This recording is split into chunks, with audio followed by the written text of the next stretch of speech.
欢迎回来我的频道，大家好，我是阿斌，我是你的室内设计师。有任何问题的话，欢迎来跟我留言讨论哦。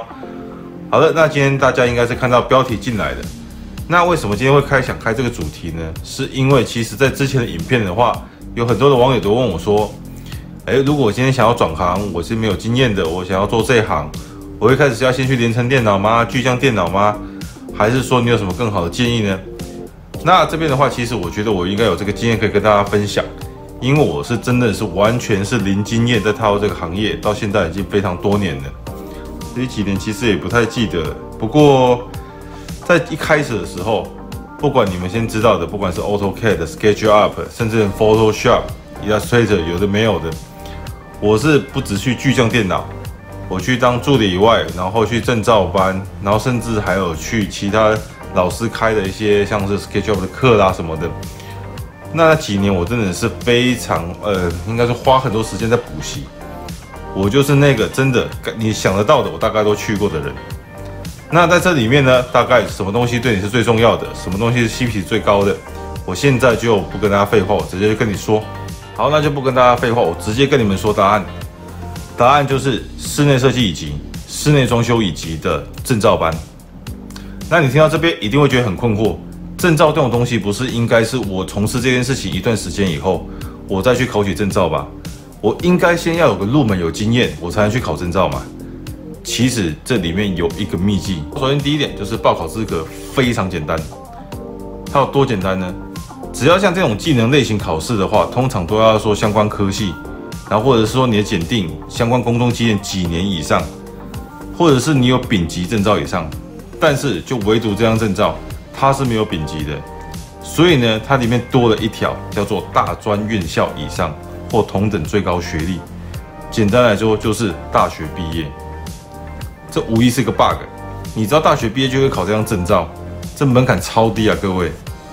这样的证照你还不赶快去考？你趁你现在年轻还能读书的时候，你现在就可以去考了。所以呢，这个东西的话，我建议，如果你一开始你要往这个方向为目标，你就只要这个行业，我先跟大家讲，你迟早要拿到证照的，你不如就一开始去拿，趁你还有办法读书，你还有时间读书，你就去拿下这张证照。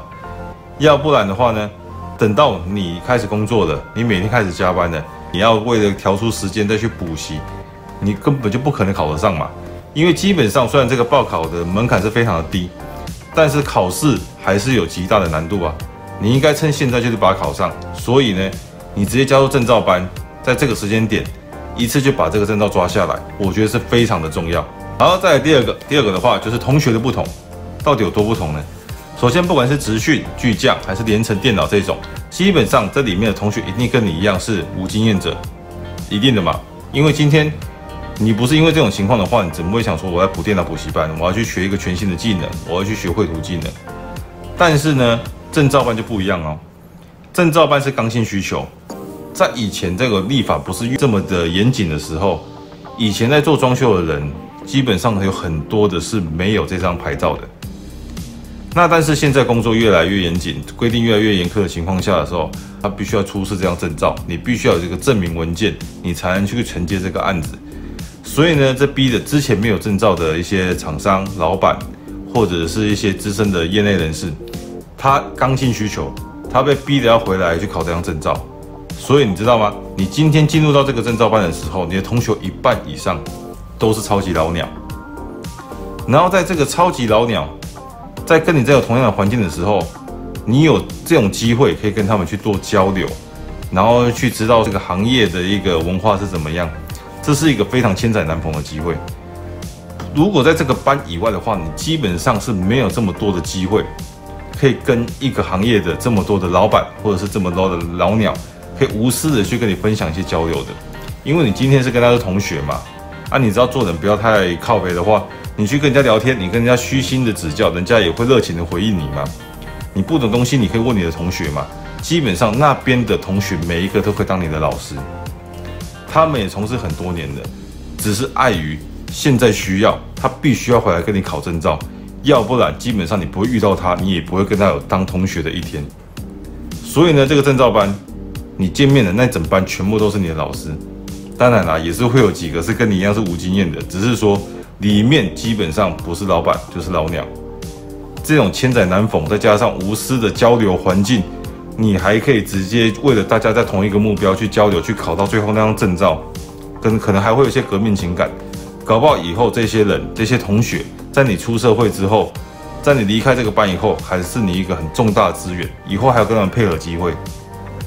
好了，那最后想跟大家讲一下，就是说你今天想要就业，或者想以这个为目标，这都 OK。那只是说你现在必须要先去了解的，应该是这个行业在做什么。